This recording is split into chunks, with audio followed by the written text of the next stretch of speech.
네, 오늘은 저희가 10지품 하면 되죠? 네, 74페이지. 그 본래는 우리 교재가 있는데 그 교재로 이렇게 하다 보니까 너무 산만하고 또 기억에 강의하는 저도 기억이 안 나오니 듣는 분들은 또 오죽하겠어요. 그래가지고 저도 이제 공부를 할 겸 요약 자료로 만들어서 함께 보고 있습니다. 우리 책도 집에서 좀 여유 있으실 때 자주 좀 독송을 하시고 공부를 좀 하시고, 그리고 이제 이 요약 자료도 보시고 또 제 강의가 또 생방송으로 송출되고 있으니까 또 녹화돼서 또 남아 있어요. 그래서 그것도 이렇게 보시면서 반복하시면 전체적인 의미는 깨우치시지 않을까 이렇게 생각을 합니다. 오늘 말씀드릴 주제가 십지인데 십지. 중생들이 좋아하는 땅이 있잖아요. 토지라고. 토지. 좀 많이 갖고 계신가요? 저는 선거 꺼질 땅도 없는데 우리 고조 할아버지께서 남겨주신 산하고 밭하고 3,500평이 있습니다. 근데 제 이름으로 된 것도 아니고 상속받는 것도 아니고 그냥 고조 할아버지 이름으로 그냥 돼 있어요. 근데 그냥 둡니다. 어차피 뭐 국유화되든지 뭐 산소가 있으니까. 그런데 어쨌든 그게 복잡해요. 상속받으려니까. 고조 할아버지의 모든 후손을 다 모아가지고 도장받아야 되는데, 그건 그냥 두는 게 낫다. 제 생각입니다. 근데 제가 관리하고, 제가 벌초하고, 하여간 열심히 하고는 있어요. 그런데 여튼 살면서 보니까 땅이 중요하다는 생각입니다. 땅. 근데 그 토지가 중요하다는 생각이 드는데, 내가 어디서 사느냐에 따라서 자기의 뭐가 달라지느냐? 입지가 달라진다. 입지. 내가 서 있는 위치가 입지이기도 하고, 또 요즘 저도 뭐 이렇게 살면서 난감한 게 이게 내가 여기 가야 될 자리인지 말아야 될 자리인지 만나야 될 사람인지 아닌지 뭐 그런 자기의 해야 될 일인지 아닌지 이런 자기의 입지라는 게 있거든요. 그런데 이제 나이가 들다 보니까 점점 위축되는 것도 있고 조심스러운 것도 있고 또 이제 지금 한번 실수하면 회복이 어렵잖아요. 그러니까 그 입지를 잘 선택해서 가야 될 곳에 가고 해야 될 일을 하면 그게 참 행복한 일인데 그게 쉽지는 않다. 오늘 우리가 화엄경 십지를 배우는 것은 그 속에서 내 입지를 찾는 것이기도 하다. 이렇게 볼 수 있습니다. 근데 그 입지에 영향을 주는 게 뭐냐면 심지라고 해서 심지. 마음의 영토, 마음의 땅, 마음의 위치, 이런 게 또 자기 의지도 있죠, 의지. 의지는 결국 심지에서 나오니까 자기의 저쪽도 닫아주세요, 저쪽. 그래서, 심지를 어떻게 갖추느냐, 이것도 이제 중요합니다. 중생계에서 살면서 토지도 중요하고, 건물도 중요하지만, 그것을 넘어선 자기의 마음자리가 심지예요. 그 마음자리를 어떻게 갖추고 사느냐가 중요한데, 중생심에 휩쓰여 살다 보니, 탐심도 일으키고, 분노도 일으키고, 어리석은 행동도 일으키고, 교만도 일으키고, 의심도 일으키잖아요. 그게 그 사람의 마음입니다. 근데 이제 그것을 좀 넘어서 가는 사람들이 있다. 넘어서야 되는 사람들이 있는 거예요. 사실 이 불교 부처님의 가르침은 종교라든가 신앙이라든가 이런 차원에서 형성된 건 아니에요. 신앙은 이미 부처님 계실 때 브라흐만교가 있었고 자이나교도 있었고 육사 외도가 형성이 돼서 다양한 신앙 체계가 인도에서 형성이 됐습니다. 그런데 부처님께서는 그러한 신앙 체계는 궁극적으로 사람들을 행복하게 해줄 수 없다. 그리고 그게 또 오히려 구속이 될 수도 있다. 신념 체계라고 하는 게 신념 체계가 중요하긴 하지만 그 신념 체계가 매여 있잖아요. 그러면 그게 오히려 거기서부터 구속이 되고 결박이 되고 또 중생심을 더 강화시킬 수도 있는 게 바로 그런 신념 체계입니다. 신념 체계 중요하지만 신념 체계를 잘못 갖추면 큰 문제가 생겨요. 견해도 잘못될 수 있고 종교관도 잘못될 수 있고 지금 우리가 많이 보고 있잖아요. 그래서 부처님은 스스로 깨우쳐서 완전한 깨달음에 도달하는 이상적인 인간상을 제시하신 거예요. 완전한 깨달음에 도달하는 이상적인 인간상. 그리고 부처님께서 스스로 그런 깨달음의 경지를 보여주셨잖아요. 그게 뭐냐면 불지라는 겁니다. 불지. 불지. 부처님의 위치, 또 부처님의 깨달음의 모습, 그게 불지죠. 그러니까 우리가 중생심에서 이렇게 휩쓸려서 사는 것을 넘어서서 이렇게 그 부처님의 세계로 불지, 부처님의 세계입니다. 부처님의 지위, 부처님의 세계, 불국토. 부처님, 그래서 글로 가는 그 과정을 이제 부처님의 가르침을 통해서 배우게 되는데 부처님의 모든 설법이 다 그렇게 연결되어 있습니다. 그렇지만 그 부처님 열반하시고 부처님의 직제자들도 이제 열반하시면서 그게 법이 이어져 갔지만 그 애초에 부처님께서 말씀하신 것이 그대로 유지가 되기는 어려웠어요. 왜냐하면 근기들이 다르잖아요. 석가모니 부처님의 근기와 또 그기 직제자들의 근기와 그 제자들이 만들어낸 또 그 이렇게 깨우친 사람들의 근기가 다 다릅니다.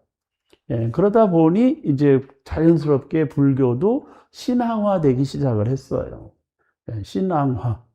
그래서 대승불교가 사실은 그 신앙화의 첫 그 출발점입니다. 대승불교의 시작이. 대승불교도 초기, 중기, 후기 이렇게 나눠지는데 결국은 대승불교가 이렇게 신앙화되게 된 것은 그렇게 부처님 가르침을 듣고 탁 깨우쳐서 성불의 경지로 막 달려가는 그런 수행자가 많고 제가 볼 자 중에도 그런 분이 많다면 신앙의 경지로 가지 않았을 거예요. 저는 생각을 그래 합니다만은.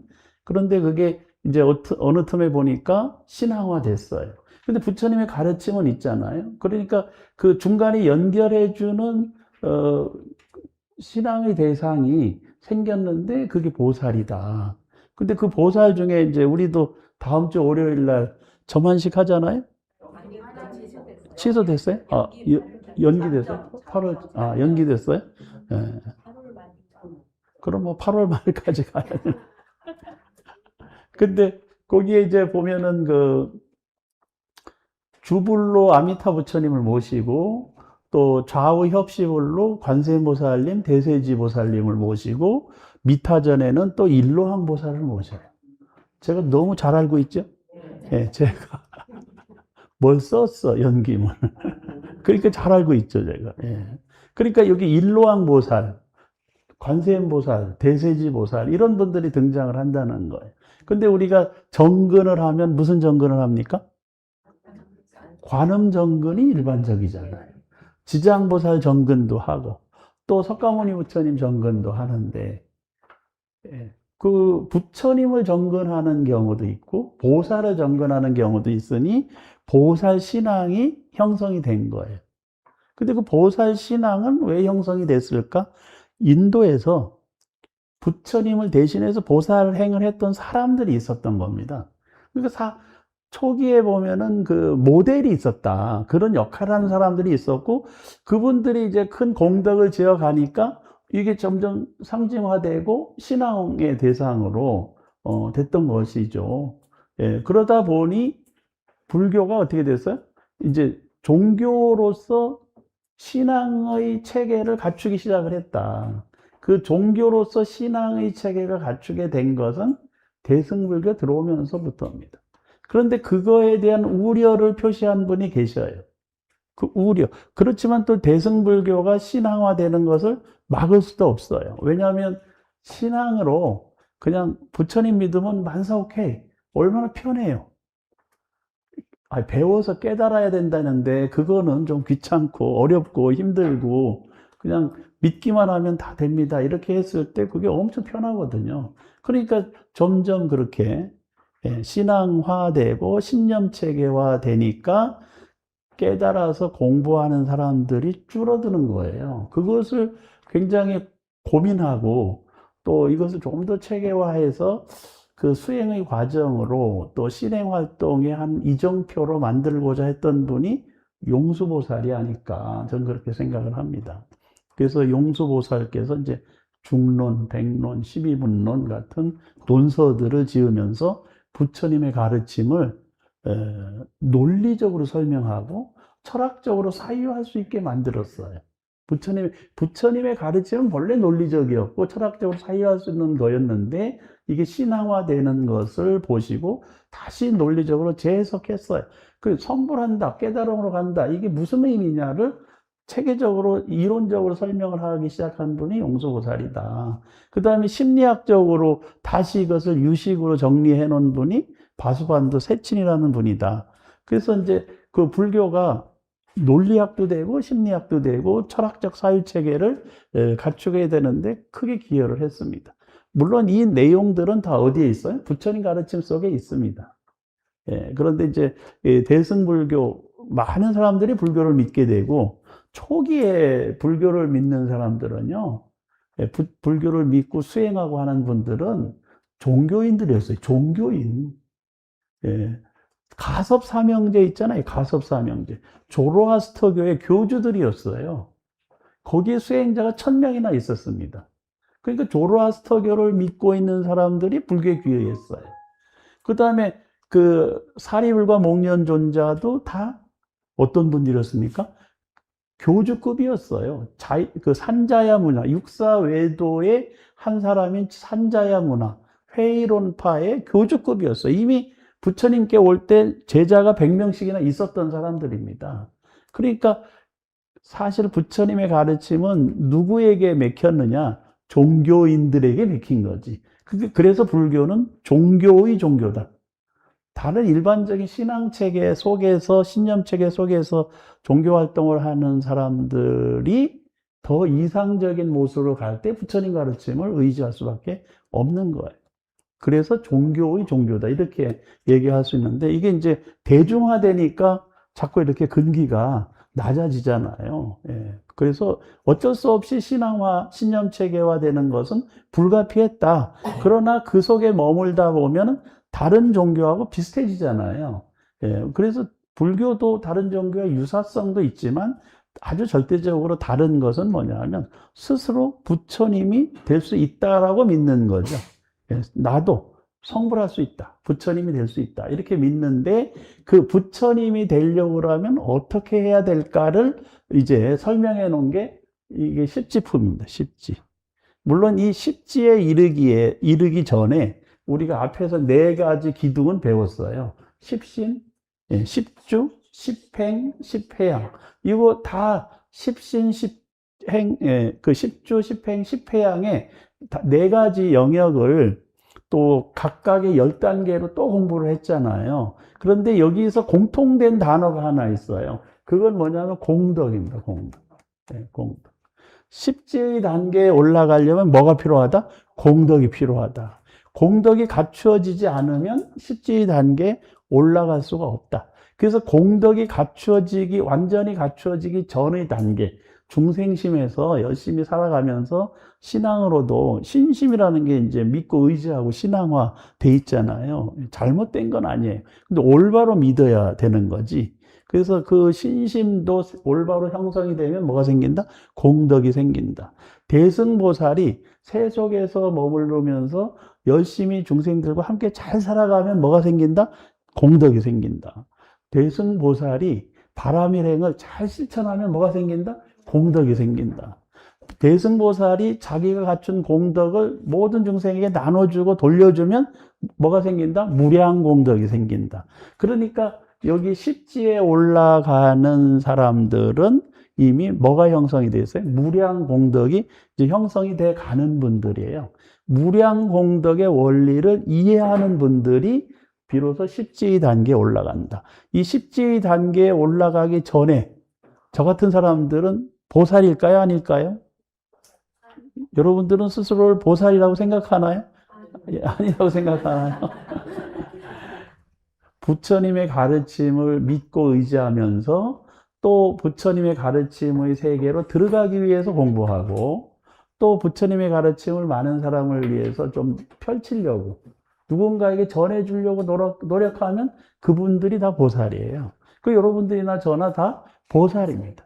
근데 그 보살의 공덕을 충분히 갖췄느냐 못 갖췄느냐는 또 차이가 좀 있는 거죠. 예, 그래서 저같이 충분히 못 갖춘 사람은 십지에 못 올라갔으니까 지전보살, 지전.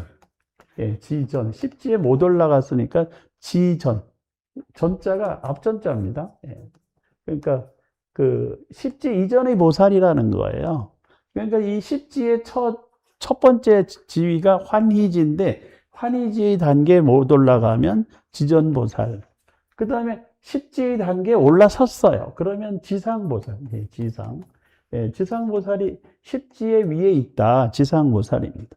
제9지를 넘어서 제10지에 올라갔다. 십지, 10번째 단계에 올라가서 이제 거의 부처님과 같은 수준의 법력을 갖추게 되었다. 그러면 권현보살. 예. 이렇게 표현합니다. 권현보살. 그러니까 여기엔 십지, 예, 제10지가 있습니다. 제10지의 단계, 예, 여기는 권현보살, 그 이상은 권현보살이라고 할 수가 있습니다. 그래서, 십지를 기준으로 지전보살, 지상보살, 권현보살, 이렇게 나누는데, 이제 여기, 이 지전에서 지상으로 올라가려면 뭐가 필요하다? 공덕이 필요하다, 공덕. 근데 이 지상보살에서도요, 지상보살 중에서, 그러니까 십지의 보살 중에서도 크게 두 유형의 보살이 있어요. 이게 그 두 유형의 보살이 뭐냐? 첫째, 하나는 자기의 여기 공덕이라고 했잖아요. 자기가 공덕을 지으려고 노력하는 단계의 보살이 있다. 그 공덕이라고 하는 말을 이렇게 해서 힘으로 짓는다는 뜻이에요. 지을 공의 힘력이잖아요. 힘을 써서 뭔가를 한다는 겁니다. 예. 근데 힘을 써서 뭘 해가지고 그것을 사용하는 걸 공용이라고 합니다. 공용. 공용.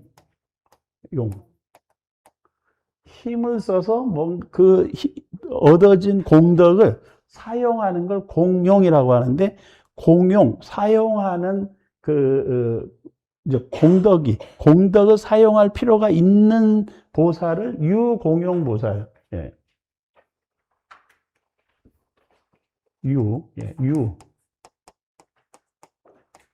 유공용보살이 있다. 그러니까 지금 여기 십지에 올라온 여기 지상보살이죠. 환희지부터 이구지, 발광지, 염해지 뭐 이렇게 쭉 올라가는 이 단계에 들어오기 전에 보살들은 공덕을 짓는데 초점이 있고, 그 다음에 이것을 이제 올라온 분들은 이미 공덕이 무량하잖아요. 무량 공덕을 형성해 가고 있어요. 그런데 그 무량 공덕을 사용하느냐, 이게 유공용. 사용할 필요가 없느냐, 그게 무공용이에요. 무공용이다. 그러니까 유공용 보살이 있고 무공용 보살이 있는 거예요. 유공용 보살은 자기가 지은 공덕이 있잖아요. 그런데 그것을 활용하면서 그 보살행을 실천하는 보살들이 있다.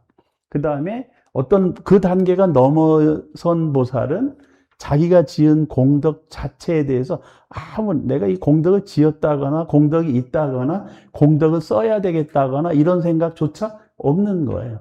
그냥 하는데 자기가 해야 될 일을 하고 할 수 있는 일을 하는데 그게 누구와 같아요? 부처님이 하시는 것과 다름이 없다. 부처님이다 이렇게 말할 수는 없지만 아직 부처님의 단계는 못 올라갔으니, 그러나 부처님이 하시는 것과 전혀 다름이 없다. 그러니까 공덕이 필요가 없는 거예요. 예. 공덕이 있다 없다거나 공덕을 짓는다 안 짓는다 하거나 공덕을 써야 된다거나 쓰지 말아야 된다거나 이런 생각이 없는 거예요. 예. 그런 생각이 없는 보살을 뭐라고 그런다? 무공용 보살 이렇게 부른다. 그러면 여기 이제 화엄경의 십지에 두 가지 유형이 있다는 거예요. 그런데 그 유공용 보살은 어디까지냐? 제1지부터 제 7지까지, 제7지까지가 유공용 보살. 그러니까 그 자기가 지은 공덕이 좀 필요한 거예요, 활동하는데. 예. 공덕을 짓는 게 아니고 이미 무량 공덕은 형성되고 있어요, 저절로. 여러분들도 저축 안 해도 그냥 돈이 알아서 통장에 막 들어오잖아요. 아, 세 분이 아니구나, 세 분이. 나는 그런 줄 알았네, 모두가. 아니, 어떤 분들은 그냥 일상생활 하는데 돈은 누가 벌어줘요? 지가 은행에서 알아서 벌어주고, 주식이 알아서 벌어주고, 그런 사람도 있다니까요. 또 뭐, 건물이 알아서 벌어주고, 모든 사람이 그런 건 아니지만, 어떤 사람은 그 주식을 살려고 열심히 돈을 모아야 되고, 집 살려고 열심히 돈을 모아야 되는 그런 단계도 있잖아요. 우리 젊어서 20대는 그랬잖아요. 예. 근데 여러분들은 한 40대부터는 뭐 전부 이제 그 공덕을 지을 필요가 없이 알아서 이게 굴러가는 이제 그런데 이제 그게 또 지나가잖아요. 그것도. 그러면 그 돈이 있다 없다 이런 생각할 필요도 없어. 요번에 그 어느 저 회사가 망하는데 동생이 누나한테 누나 돈 좀 빌려줘. 회사 망하게 생겼어. 예. 그랬더니 300억을 쫙 빌려줬잖아요. 아시나요? 300억. 나도 그런 누나가 있었으면 좋겠어. 회사 망한다고 300억 딱 빌려줬어요. 근데 알고 봤더니 그냥 알았어. 그냥 통장에 쏴준 게 아니더라고. 뭐가 필요했어요? 담보가 필요했어. 담보가 필요한 거야. 근데 그 수십조의 재산을 가지고 있는데 300억은 껌값인데 여러분들도 좀 그렇게 부담 안 되는 돈이잖아요. 300억 정도면. 예. 예. 여러분들도 부담이 안 되는데 그분은 전혀 부담이 안 되는 돈이라고 따지는 그게 그냥 말이 300억이지 300억이라는 의미 자체가 없는 거예요. 예. 그런 분들은 그런데 그분이 굳이 살고 있는 집을 담보로 잡고 돈을 빌려줬어. 그죠? 아니, 그냥 줄 수 있잖아요. 여러분들도 뭐 그 정도는 30억은 주나? 이렇게. 그런데 그분이 굳이 담보로 잡고 돈을 빌려준 것은 왜 그랬을까? 잘 한번 생각해 봐야 돼요. 공덕을 쓸 필요도 없고, 그분은 무공용의 단계에 올라왔다니까요. 예, 그런데 굳이 왜 그렇게 했을까? 저는 어차피 조금 있으면 그 집 다 날라가. 빚이 1조 3천억이에요. 1조 3천억의 빚이 있는데, 그런데 거기에 300억 넣어봐야, 뭐, 밑 빠진 독에 물 붓기잖아요. 그런데 돈은 300억을 줬어. 받으리라고 생각도 안 하게 줬겠죠? 무공용 보살이니까. 예. 그런데도 굳이 그 액션을 취해 놓은 건 뭐냐? 그 집이라도 살려주고 싶은 거지. 누나가. 난 보살행이라고 봐. 예. 이 인간 조금 있으면 완전히 길바닥에 나왔는데, 예. 이 집까지 다 뺏기면, 어디로 가냐. 예. 호텔 갈 수도 없고. 그러니까 그냥 누님 입장에선 동생이 길바닥에 나왔는 것까지는 못 보겠는 거야. 그래서 서운한 게 있어도, 그전 서운했어, 앞에서. 서운한 짓을 많이 했어. 예, 그래도 무공용 보살의 입장에서 300억 그냥 잃어버린 셈 치고 줬잖아요. 그거면 됐지. 난 그 엄청난 공덕이 있다고 봐요. 그런 분들이. 우리 누님은 아니지만. 그래서 그 십지를 공부하는 원리를 지금 설명을 드리고 있어요. 예, 그 유공용 보살, 부공용 보살은 일단 뭐가 필요하다? 공덕이 필요하다.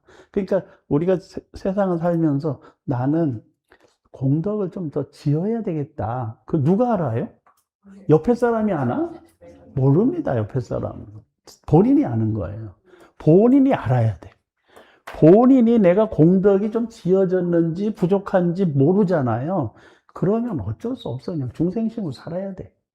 허우적거리면 살 수밖에 없어요. 그러나 부처님 가르침을 조금만 공부한 사람이면 내가 공덕이 조금 부족하다.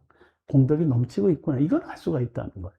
그래서 그게 뭐냐. 이 공덕을 짓는데 두 가지가 있어요. 하나는 복덕이고 또 하나는 지혜입니다. 지혜. 그러니까 여기 이제 유공용 보살은 복덕의 쓰임새가 좀 있지만 그걸 넘어서면 전적으로 뭐에 의지한다? 지혜에 의지한다. 예, 지혜로서 길을 살펴갈 수 있다. 예. 요즘은요, 그 신이 한 분 생겼어, 지구상에. 트럼프 신이라고. 세상이 움직이고, 주식 가격 누가 움직여요? 트럼프 말 한마디에 움직여. 트럼프가 사인 하나 하면은 여기에 뭐가 움직여요. 공장이 바뀌어. 예. 중국에 있던 공장이 막 멕시코로 가고 인도네시아로 가고 난리가 아니야. 막. 요즘 전지전능하진 않지만 약간 부족하지만 그래도 지구를 움직이는 신적 지위에 올라가 가지고 조금 있으면 트럼프 종교가 생길 것 같아. 내가 보기에. 물론 뭐 대통령 끝나면 뭐 그것도 끝나겠지만 그만큼 세계적인 영향력을 미치고 있는데 그런 분들일수록 그 대승보살의 이 공덕을 이해하고 난 대승보살로 많은 사람을 이익되게 하겠다, 행복하게 하겠다 이런 생각으로 뭔가 의사결정을 하면 많은 사람들이 더 행복해지고 더 향상될 수 있고 이익이 될 수 있잖아요. 그런데 그 생각이 아니면 어떻게 되냐? 그냥 막 갖다 부시고, 예, 또 폭탄 두드러 붓고, 그렇게 되잖아요. 그래서 힘을 투사해가지고, 국방력을 투사해서 이기고 보자. 이런 생각을 하면 그 많은 피해자들이 생긴다. 그래서 이제 우리 트럼프 신께서 그 노벨 평화상을 타시려면 뭘 공부하셔야 된다? 예, 화엄경의 예, 실질품에 노벨 평화상 정도 타려면은 유공용 가지고 안 됩니다. 무공용의 보살에 올라가야 되는데 그 제8 부동지부터 제8 부동지, 제8 부동지부터 이게 무공용 보살 초지 환희지에서 제7지까지는 그 유공용 보살 이렇게 얘기를 합니다. 그래서 그 지구를 움직이고 세상을 움직이고 우리나라를 움직이는 많은 리더들이 있어요. 리더. 예, 그 리더들이 반드시 공부했으면 하는 게 화엄경의 십지품의 의미라는 것을 저는 좀 힘줘 강조하고 싶은데 예, 어쨌든 그 이 십지품의 의미를 좀 살펴보도록 하겠습니다. 이제 그 이 십지품은 그 전부 십바라밀행으로부터 나옵니다. 십바라밀행. 십바라밀행을 실천하면 뭐가 생긴다? 공덕이 생깁니다. 공덕. 그래서 십바라밀은 공덕을 지어가는 과정이에요. 네, 그래서 그 십바라밀의 공덕은 이제 10가지가 6바라밀, 4바라밀이 합해져 있는 건 기억하시죠? 예. 그 첫 번째가 보시바람. 예, 보시바람. 그 다음이 지게바람, 인욕바람, 정진바람, 그 다음에 선정, 그 다음에 지혜의 해바람일, 그 다음에 방편, 그 다음에 원, 여, 10번째가 이제 여기도 이제, 그 또는 반야바람일,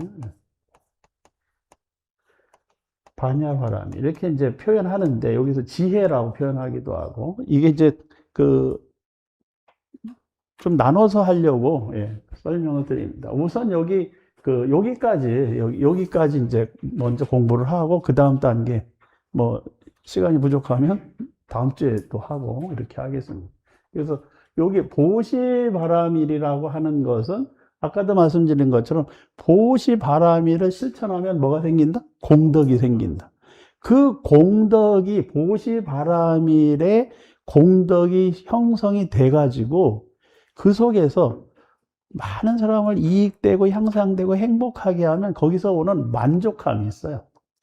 예, 만족감. 그것을 이제 그 서양 사람들 중에서는 피크 익스피리언스, 피크, 절정 경험이라고 표현한 피크 익스피리언스. 어떤 거든지 피크에 올라가면, 절정에 올라가면 거기서 환희심이 생깁니다. 어떤 일을 해도 그렇고 공부도 그렇잖아요. 어느 수준에 올라가면 거기서부터 환희심이 생기게 돼 있어요. 신앙도 마찬가지, 신앙도. 그래서 거기서 기쁨을 느끼니까 하는 거예요. 마라톤 뛰는 운동선수도 그렇잖아요. 피크 익스피리언스를 경험하잖아요. 예, 언제 경험하는지는 저도 풀 코스를 안 뛰어봐서 잘 모릅니다. 근데 제가 10km는 6번 뛰었어요. 10km 마라톤. 중학교 때. 1, 2, 3학년, 예, 봄하고 가을하고, 제가 그 손기정 원께서 나오신 학교를 나왔거든요. 그 학교는 무조건, 예, 다 마라톤이야. 예. 그래서 1등에서부터 50등까지는 무조건 체육 점수가 100점. 51등에서 100등까지는 95점. 이렇게 해서 이렇게 5점씩 깎아 내려갑니다. 예. 그래서 그 10km 마라톤을 뛰어보니까 그 중학교 때 뭘 해봤어요. 근데 그 연습도 없어. 그냥 뛰어. 호각 불면 다 뛰는 거예요. 끝까지. 근데 어느 단계에 넘어가면 이젠 되돌아갈 수도 없어. 예. 그리고 또 그 막 다리가 아프고 쓰리고 막 이러다가 목도 마르고 하다가 그게 넘어가는 순간이 있더라고요. 그러니까 이제 처음에는 멋모르고 뛰다 나중엔 재밌어서 뛰고 6번 뛰니까 애들이 달리기는 기가 막히게 해요. 그 학교는 고등학교까지 계속 뜁니다. 무조건 다 뛰었어요.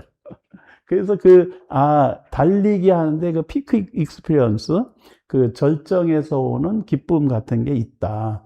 우리 등산을 해도 이렇게 어느 순간에 오는 게 있거든요. 힘들다가도. 그래서 그때 오는 이 보시바라미를 실천해서 공덕이 피크에 도달하잖아요. 절정에 도달한다? 그럼 거기서 뭐가 와요? 환희심이 온다는 거예요. 환희심. 그 환희심이 오는데 그 환희심을 환희지라고 합니다. 환희지. 그걸 초지라고 해요. 초지. 제1지 초지. 그러니까 식지에 도달했다라고 하는 것은 환희심을 느꼈다. 예, 환희심을 느꼈다.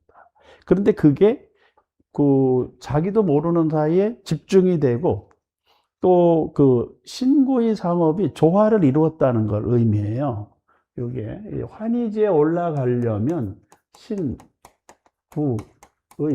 요 삼업행의 조화가 필요하다. 근데 그걸 자기가 보고 있어야 되는 거예요. 아, 내 몸은 내가 달리기를 하면 내 몸이 이런 상태구나 이렇게 알아야 되거든요. 그리고 거기에서 자기의 달리기를 마라톤을 대하는 태도가 말로 표현돼요. 그래서 자꾸 주변 사람들한테 이야기도 하고 대화도 나누면서 마라톤을 해 가야 되는 거죠. 요즘 곳곳에서 젊은 친구들이 뜀박질 아주 부음이 불었습니다. 예, 제가 사무실이 올림픽공원 옆에 있거든요. 그러면 틈나면 이제 점심 때도 산책도 가고 저녁 때도 가는데, 야, 요즘 막 엄청 뛰어요. 예. 근데 그 주중에만 뛰는 줄 알았더니 주말에는 또 구름처럼 몰려 있어. 또 요즘 엄청 어마어마하게 몰려 있습니다. 예, 어쨌든 젊은 애들이 그렇게 뜀박질하고 뭐 요즘 그러는 거 보면은 몸으로 뭔가를 하는 거잖아요. 그런데 입으로 자기가 하는 일에 대해서 소통이 이루어져야 돼. 이게 소통. 예. 근데 내면의 자기 소통도 필요한 겁니다. 소통이. 내면, 자기 소통도 필요하다. 내면. 근데 타인과의 소통도 필요한 거예요. 그거는 이제 교류잖아요, 교류. 그래서 젊은 친구들이 왜 저렇게 뛰나 봤더니 외로운 거야. 외로워. 내가 보니까 외로워요. 제가 사무실에 있는데, 오피스텔이 그러니까 1만 채 가까이 있습니다. 1만 채. 그러면 1만 명의 젊은이들이 전부 오피스텔에 갇혀 있는 거예요. 얼마나 답답해요, 그게. 제일 작은 게 6평 뭐 이 정도 되잖아요. 좀 심각하게 표현하면 닭장 수준이야, 닭장. 젊은이들이 거기서 버티고 산다는 건 정말 대단한 거죠. 그러니까 다 저녁 되면 어떻게 기어 나와가지고 헬스장 가거나 뛰거나 그럴 수밖에 없다. 근데 그러면서 소통이 되지 않으면 내면적 소통, 그다음에 다른 사람과의 소통이 되어야 되잖아요. 근데 그 소통이 되지 않으면 고립이 되는 거예요. 그러니까 구업도 같이 이루어진다. 구업, 입으로 선업이 지어져야 되는 거죠. 그다음에 의업은 생각입니다. 이 신구의 삼업이 잘 조화를 이루어야 무엇을 하더라도 환희지에 도달할 수 있다는 거예요. 건강해지면서. 그런데 이게 조화를 이루지 않잖아요. 근데 지금 몸은 말을 안 듣기 시작해. 그런데 생각은 너무 강해. 그럼 뭐가 생겨요? 무리를 하는 거죠. 그래서 왜 그 마라톤 선수, 이 마라톤 선수 있었잖아요. 예, 그 친구가 열심히 마라톤을 했어. 정말. 예, 그래서 금메달도 안겨주고 조국의 기쁨도 안겨준 대선수인데 건강이 안 좋아졌잖아요. 그게 지나치게 마라톤을 많이 한 거지. 그 왜 했을까? 그거는 환희심, 거기 그 마라톤을 하면서 느끼는 기쁨, 환희심, 즐거움, 그것을 더 느끼고 싶었던 거예요. 그러다 보니까 여기에 세포에 이상이 생긴 거죠. 예, 그래서 걷지도 못하고, 일상생활이 불가능할 정도로 이렇게 했다가, 이거 잘 또 이렇게 극복하니까, 지금은 많이 정상으로 돌아왔더라고요. 다행스러운 일인데, 근데 그 얘기는 뭐냐? 이 환희심을 느끼는 것, 피크 익스피리언스라고 하는 초절정, 절정의 단계, 그걸 넘어선 초절정의 단계가 중생심으로 가잖아요. 그럼 중생심, 이게 중생심으로 가면은 뭐가 생기느냐? 중독이 생기는 거예요. 중독. 중독. 그래서 중독이 되지 않아야 된다는 거예요. 그러니까 내가 뭐를 해야 된다. 이걸 뭘 해서 성과를 내겠다라고 생각하면서 그 환희심을 느끼면 성취감은 있지만 그 성취감 뒤에 오는 정신적 부작용이 있다. 그 부작용은 행동이나 말이나 생각의 부조화에서 오는 거예요. 그 잘 이해를 해야 된다, 이게. 무조건 환희심만 느끼려고 하다가는 점점 중독으로 갈 수 있어요.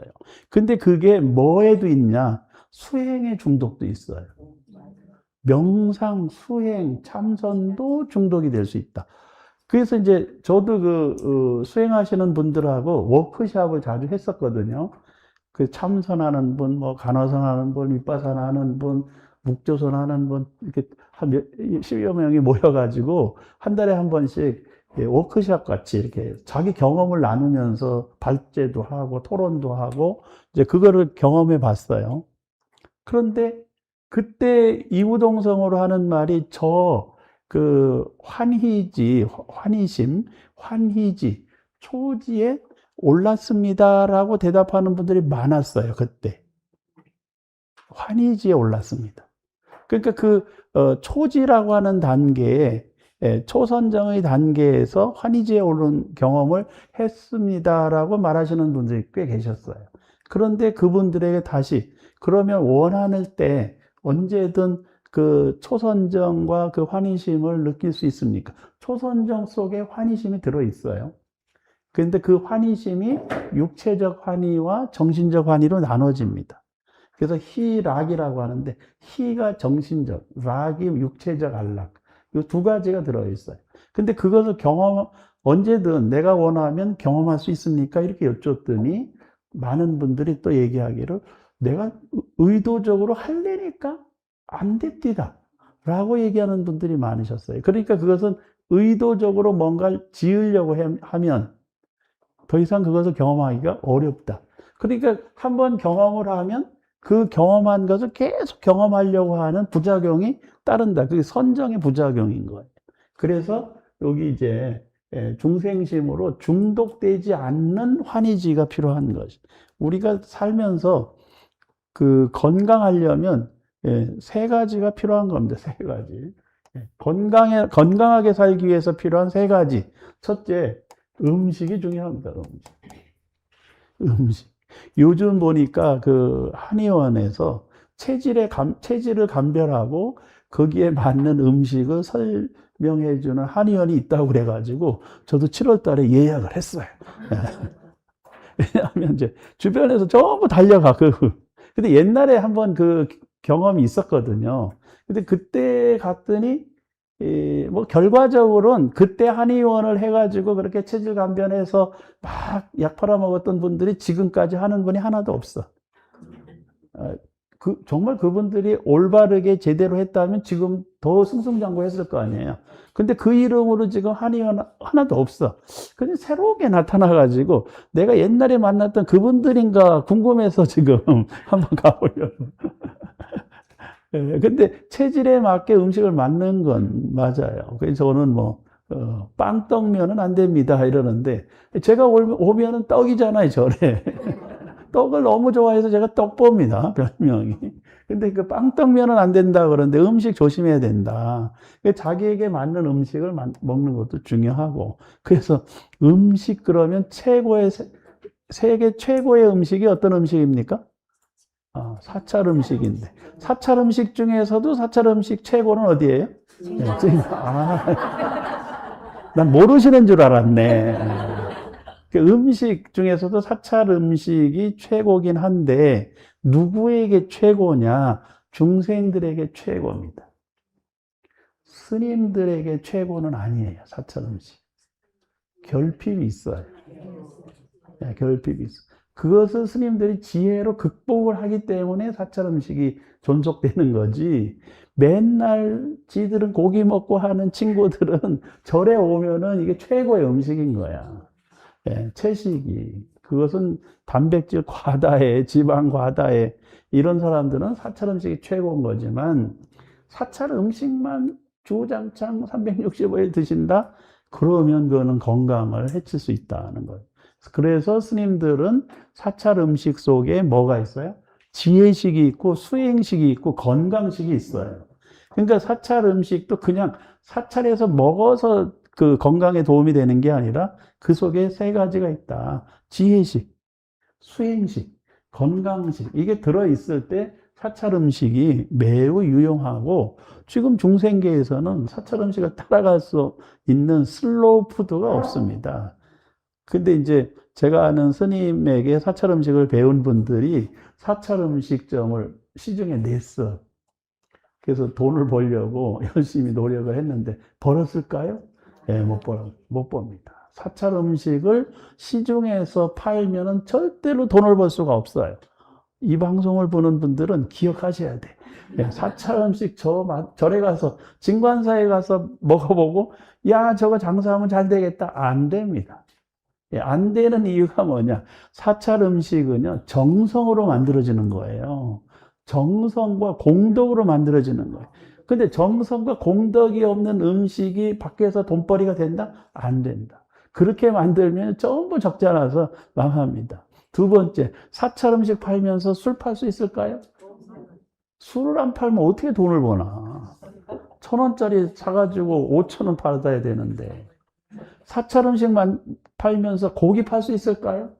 요즘 고기 안 팔면 누가 와서 음식을 먹어요? 그러니까 사찰 음식은 시중에서 돈 받고 먹을 수가 없는 음식이다. 먹으려면 어디 와서 먹어야 된다?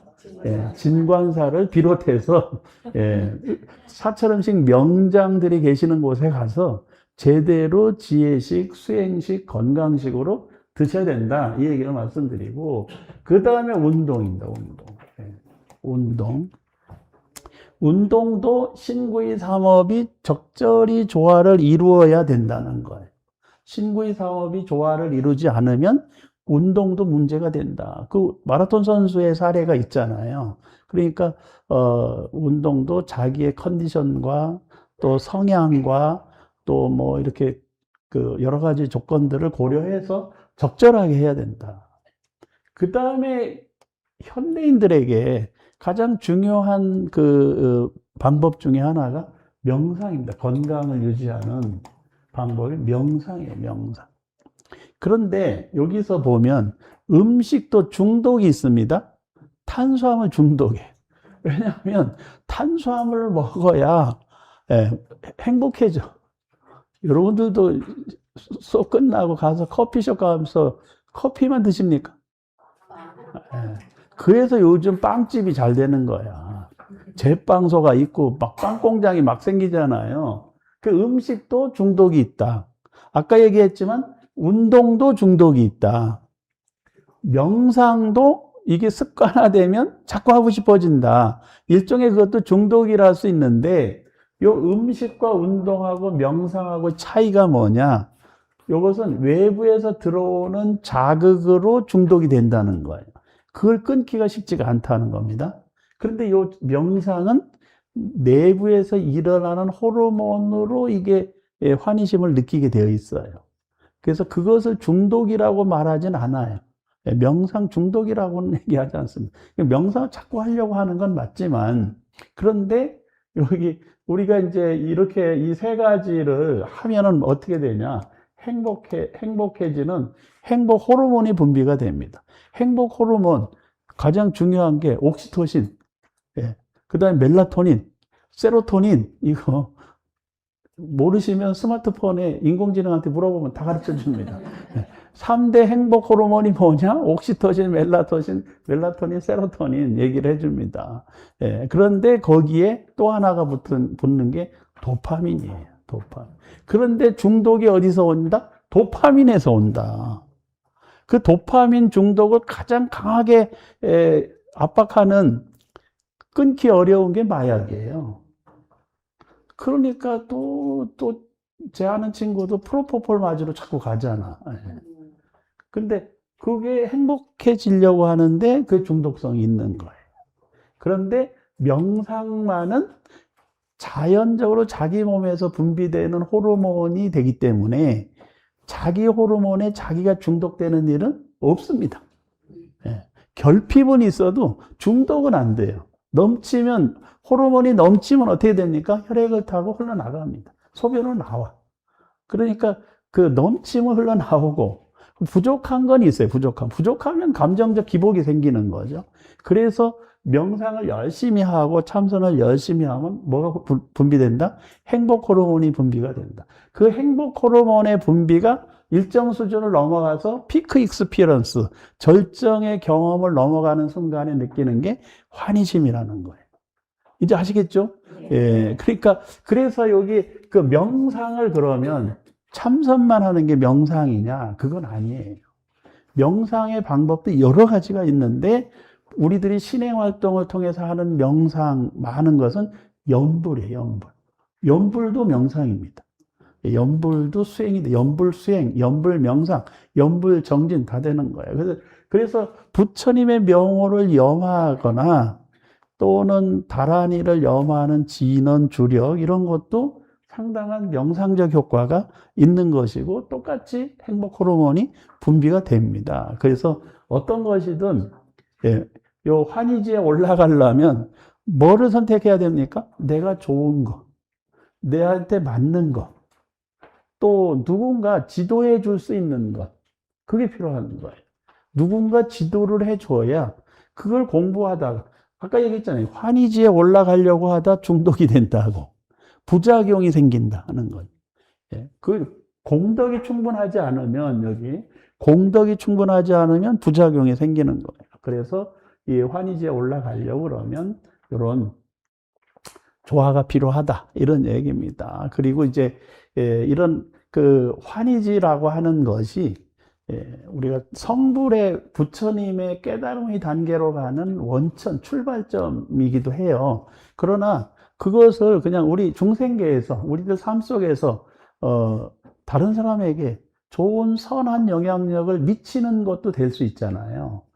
그 환희지에 올라간 그 환희심을 가지고, 그러니까 내가 환희심을 느끼면 다른 사람들도 환희심을 느끼게 해줄 수 있다. 그 다른 사람들도 환희심을 느끼게 해주려면 어떻게 해야 될까?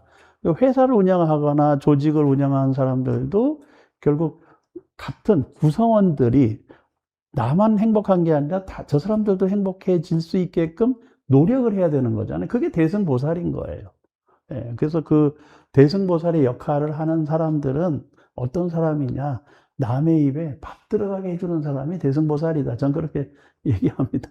좀 저속한 표현인가요? 남의 입에 밥 들어가게 해준다는 거. 예, 왜냐하면 그 밥을 먹는다는 것은요, 그 한 끼만큼 생명이 연장되기 때문에 그만큼 공덕이 큰 겁니다. 누구 입이든, 그게 뭐 부자든 가난하든 전혀 차이가 없습니다. 누구든. 누구 입에든 밥이 들어가게 했다. 그러면 무량 공덕이 된다. 그만큼 생명을 연장시켜 줬기 때문에. 그래서 그런 다른 사람에게 이익되게 하고 벌어먹고 살게 해주고 뭔가 집이라도 장만하게 해주고 그런 사람들이 공덕을 짓는 거예요. 그런 분들이 저는 대승보살이라고 봅니다. 여러분들이 그런 역할을 하고 계시잖아요. 충분히. 예. 아니, 동네에서도 하고 친구한테도 하고 뭔가 지혜를 나누잖아요. 아, 험담만 하고 그냥 수다만 떠나요? 그거 아니잖아. 우리 화엄경을 공부한 불자님들은 그래도 누군가에게 이야기를 할 때 한마디라도 이익되는 얘기를 해줘야 된다. 그 이익되는 얘기 할 때 소재가 없다. 이익이 하라는 거야. 음식 잘 먹어라. 운동 잘 해라. 어떻게 지혜롭게. 마음 공부, 명상, 마음 공부 잘 해라. 이게 조화를 이루면 어떻게 된다? 행복해진다. 예. 얼굴 보면 알잖아요. 예. 아이고, 저 인간 지금 불행하게 느끼고 있구나. 그럴 때, 이 얘기를 해줘야 된다. 괜히 빵집에 가가지고, 빵만 튀기 먹으면 안 된다니까요. 왜? 커피집에 가면 커피만 드시고, 왜 빵까지 드시고, 점심 잔뜩 드시고, 내가 보니까, 맞아. 빵배 따로 있대. 그러면. 그건, 그 빵을 열심히 드시면 환희지가 아니야, 그거는. 예, 빵을 열심히 먹어가지고 행복해진다? 그거는 환희심은 아니야. 예, 그냥 행복감인데, 그 행복감은 뭐가 될 수 있다? 중독이 될 수 있다. 그래서 이제 화엄경 10지품 공부할 만 하잖아요. 예, 그래서 열심히 좀, 공부를 해가야 되겠습니다. 조금 쉬었다 할까요? 예, 쉬겠습니다.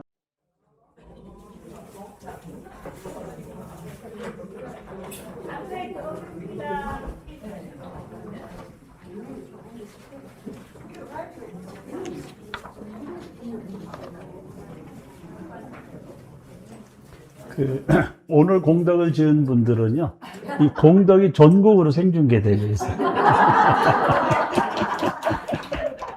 아, 또, 복 있는 분들은 다르시네, 역시. 예, 그리고 또 이게 인터넷에 또 저장이 되잖아요. 예, 그러니까 세세생생가.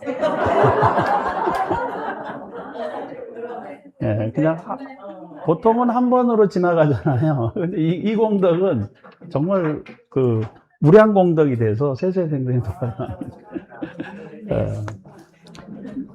자, 이어서 하겠습니다.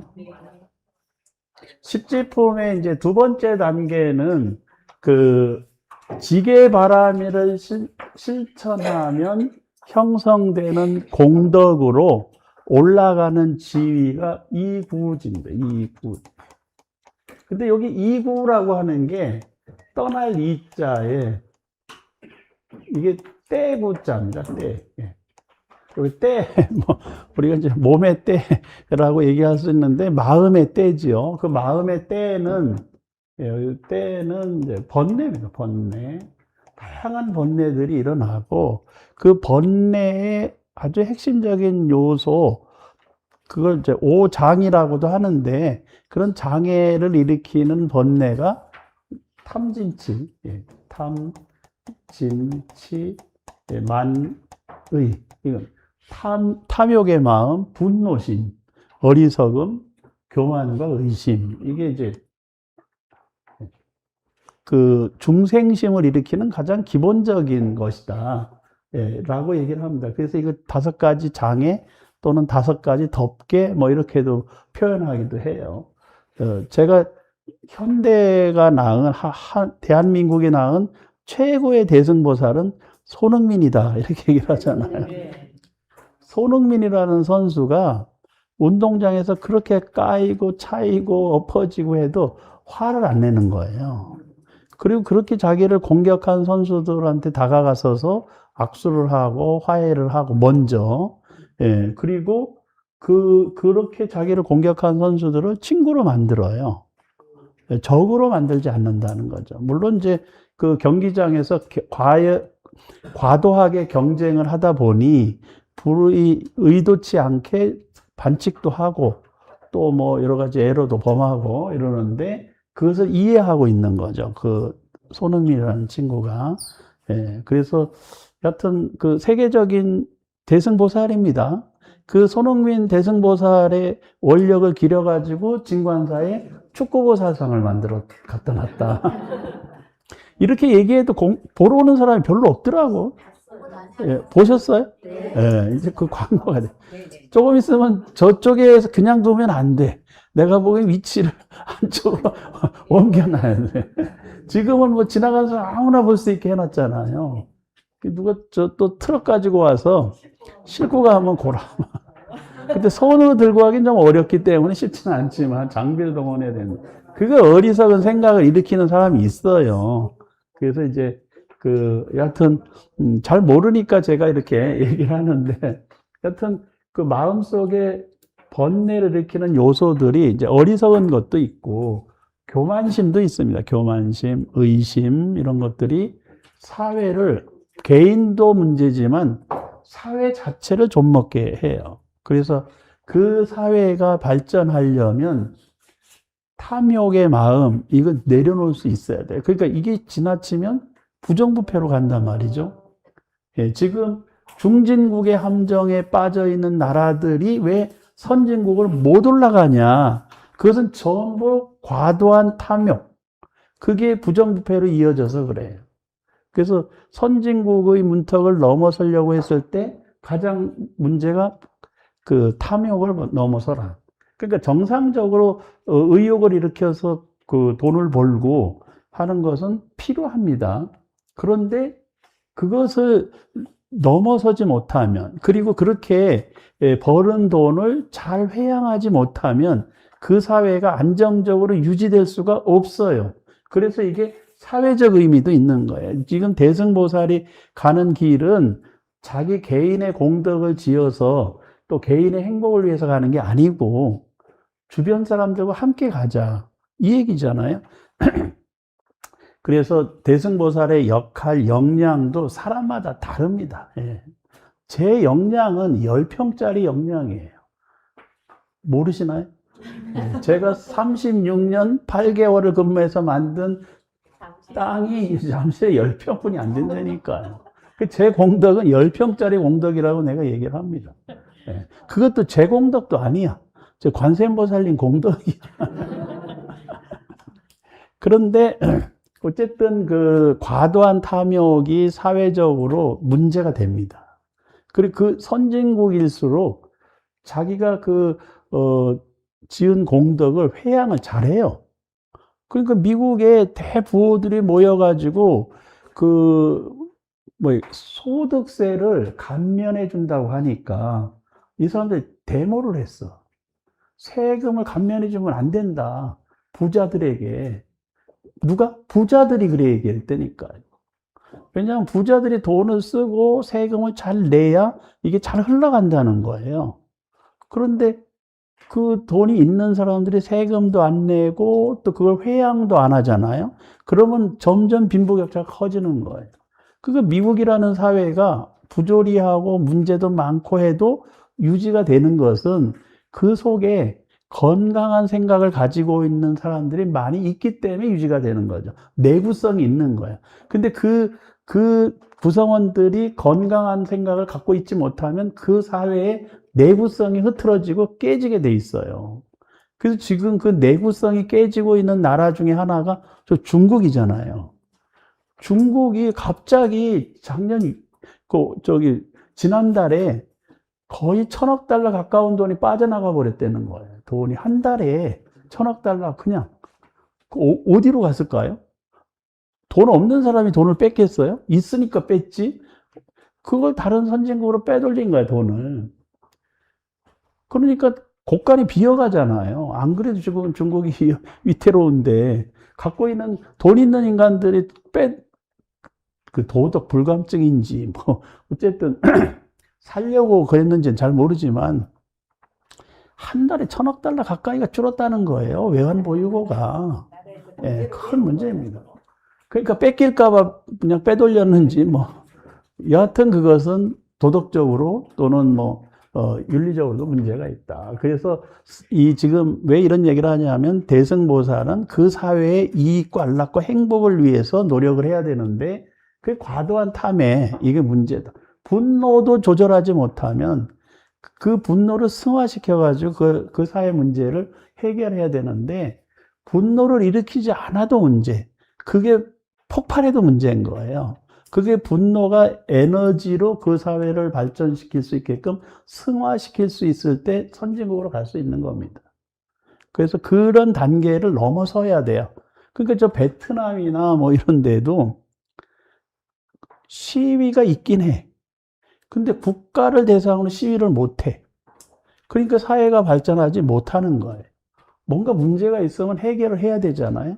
근데 해결하려는 노력을 분출이 안 되니까 그냥 주저앉는 거예요. 멕시코, 또 저쪽 브라질, 아르헨티나, 남미 쪽도 마찬가지예요.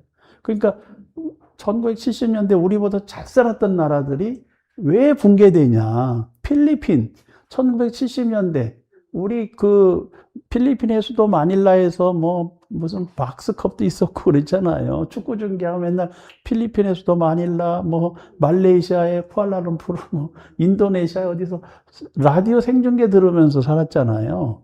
근데 그 우리보다 잘 살았어요. 근데 그 나라들이 왜 붕괴됐냐? 필리핀은 왜 우리보다 잘 살았던 그 경제가 망했냐? 10대 재벌이 10대 재벌이 과도하게 이걸 나눠 먹고 있는 거예요. 그 재벌 밑에 또 군소 재벌이 있어요. 예. 근데 그런 그 2차 세계대전 이후에 형성된 질서가 아직도 안 깨지고 있다. 그러니까 필리핀의 그 일반 대중의 삶을 잘 살펴보면, 야, 저기 바뀌어야 된다. 그 누가 바꿔요, 그거를? 우리가 가서 바꿔줍니까? 안 됩니다. 우리가 바꾸는 게 아니라 스스로 바꿔야 돼요. 그러면 그것을 잘 분노를 일으킬 때 일으키면서 승화시켜서 이걸 바꿀 수 있는 에너지가 있어야 됩니다.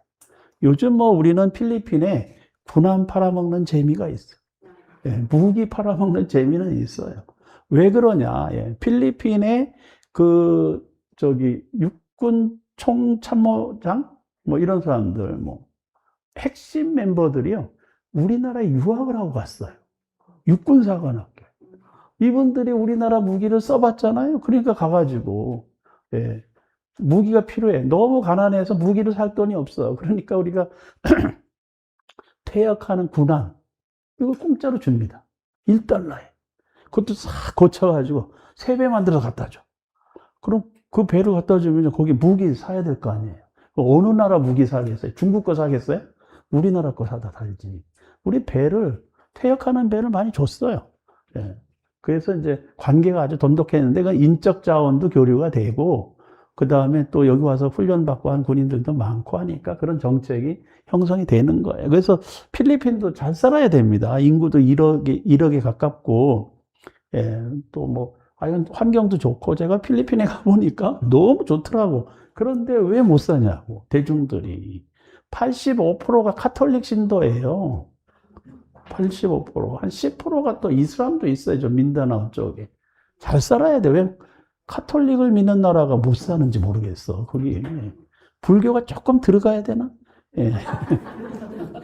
그래가지고 그래서 제가 저기 마닐라에 선빵 하나 만들려고 했다 사기를 당하는 바람에 어쨌든 어리석어서 사기를 당하는 거죠.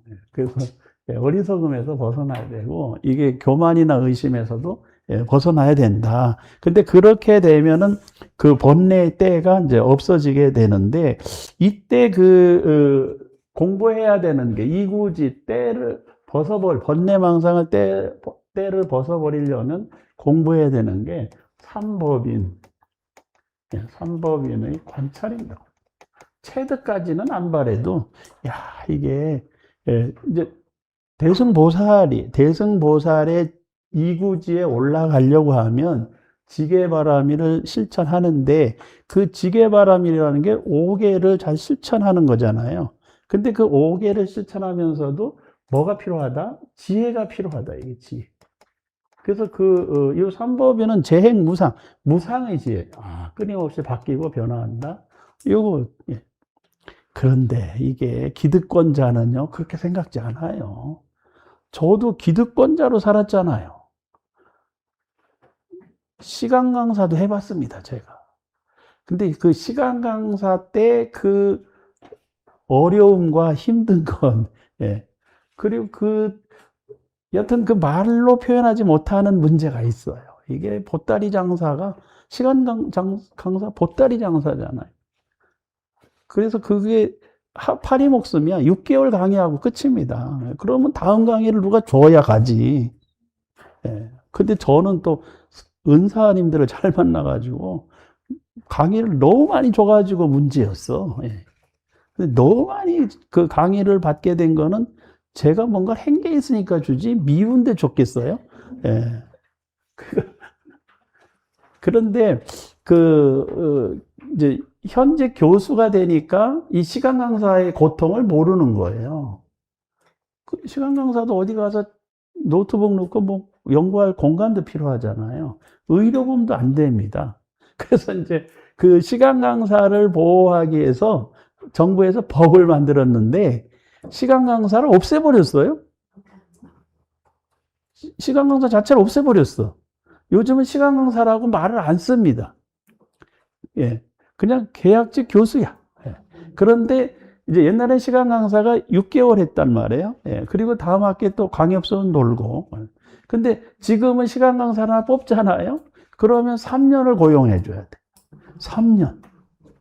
그러니까 시간 강사 입장에서는 안정적으로 일을 하는 것 같은데 3년 지나면 또 어떻게 됩니까? 또 잘려. 그러니까 이번에는 시간 강사를 어떻게 뽑냐. 시간 강사는 이제 대학원 졸업하고 젊을 때 고생 좀 하면서 자기 지도교수 모셔가면서 시키는 거 일해 가면서 그래서 성장하는 과정이잖아요. 근데 시간 강사 한번 뽑아 놓으면은 3년을 고용하게 돼 있네. 그러니까 시간 강사 쓸까요? 안 쓰려고 그러지. 그러니까 전임으로 돌려주려고 지금 이제 그 제도를 만들었는데, 전임으로 쓰려고 그러니까 학생이 줄어드네? 그러니까 대학에서 시간 강사가 점점 없어지는 거예요. 시간 강사가 없어지면 젊은 친구들이 공부할 수 있는 기회가 없는 거예요. 그러니까 대학원이 망하는 거야, 그게. 그래서 그게 어리석은 거지. 시간 강사를 보호하는 건 저도 시간 강사 해봤기 때문에 이해를 해요. 근데 이제 막상 전임이 되고 나니까 저도 시간 강사의 그 괴로움을 잘 몰라주고, 그 다음에 정부에서는 정책으로 그걸 잘 만들어서 가려고 했는데, 결국은 그게 시간 강사를 없애버리게 된 겁니다. 그래서 이 어리석음에서 벗어나야 된다는 거예요. 네. 그러니까 그 많은 사람들이 그 겪고 있는 고민을, 괴로움을 이해를 하고 섭수해주는 능력이 있어야 마음의 때가 벗어나고 번뇌가 사라지지.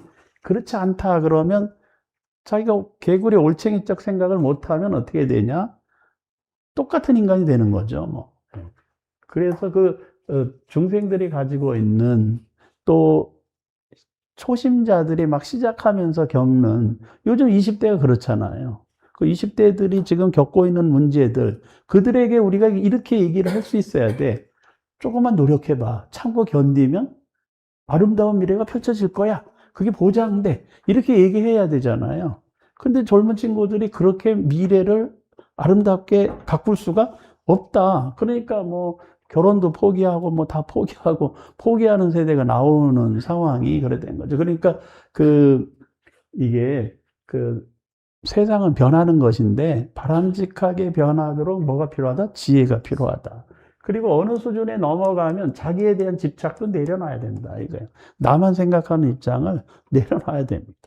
그래서 저는 뭐 학교에서 시간 강사 뽑으면 열심히 계속 사실 우리 학교는요, 강사가 안 오려고 그래. 강사가 없어. 너도 나도 올라오고 그러면 경쟁이 되겠지만 뽑기가 어려요, 뽑기가. 그러니까 한번 모시면 막 신처럼 떠받듭니다, 우리 학교에 오시면. 예, 근데, 그래도 이제 이 자기에 대한 집착을 좀 내려놔야 사회가 발전하고 대승보살이 배워야 되는 게 이거예요, 핵심이. 세상은 바뀌고 변화해야 된다. 그 변화의 주도를 누가 한다? 대승보살이. 근데 그 변화를 주도하려면 보살의 마음속에 이 장애가 없어야 된다. 탐진치만의. 그리고 자기에 대한 집착을 내려놓고, 아, 이거 전부 이렇게 깨우치는 걸 뭐라고 그러냐. 한마디로 공의 이치를 체득하는 거예요. 이 삼법인의 체득은 결국 공의 이치를 깨우쳐야 되는 겁니다. 이게 여기 대응되는 대척 지점에 연기적 현상계가 있어요. 연기적, 현상계.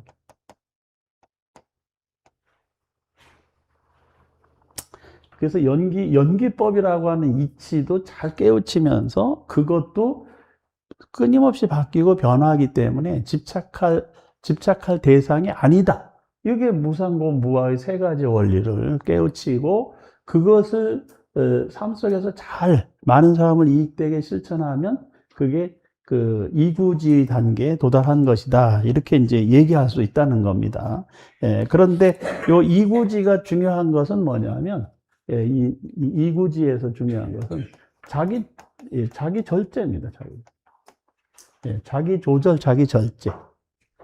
그래서 그 공덕을 짓는 것도 절제할 줄 알아야 되고, 나만 공덕 짓겠다 이런 생각하면 안 되고, 그 다음에 그 사회에 여러 가지 현상들이 있잖아요. 권력도 너무 달리면 안 돼요. 지금 내가 권력을 쥐고 있다. 그래서 마음껏 달려가면 안 된다니까, 이제 트럼프처럼. 그러니까 자꾸 공격을 당하잖아요. 막 여기저기서 총도 쏘고, 시끄러워지는 거예요. 잘 극복해 가고는 있으나 그 속에서 자기 통제, 자기 절제가 안 되면 다 같이 무너질 수 있다는 거예요. 이 지도자의 판단 하나가 세계 평화를 그르칠 수 있다. 그렇기 때문에 자기 감정에 빠져가지고 정책 결정하면 안 된다는 거예요. 그거는 이란도 마찬가지. 이란도 저 우크라이나, 러시아 지도자들의 자기 절제가 이루어지지 않고 폭주해버리잖아요. 그러면 결국은 고통은 누가 당합니까? 국민들이 당하는 거예요. 그래서 폭주하면 안 된다. 네. 그래서 자기 절제를 하는 게 대승보살이 갖춰야 될 것이고 사회적으로도 실천해야 될 문제다. 이렇게 이제 볼 수가 있습니다. 그래서 사실 요게 이 이구지에서 우리가 공부해야 되는 문제가 뭐냐면 인지 부조화를 극복한다는 거예요. 인지 부조화. 인지 부조화가 뭐냐? 인지 부조화.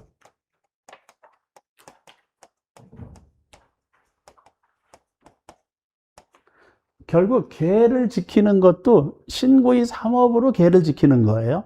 아까 환희지에도 그렇지 말했지만 계행도 신고의 삼, 몸으로 지키고 말도 악구, 양설, 기여, 뭐 망어 이거 하면 안 되잖아요. 그러니까 그래서 이 행동하는 몸으로 행동하고 그리고 입으로 말하고 그다음에 머리로 생각하고 요 세 가지가 잘 조화를 이루면 인지 조화가 생깁니다.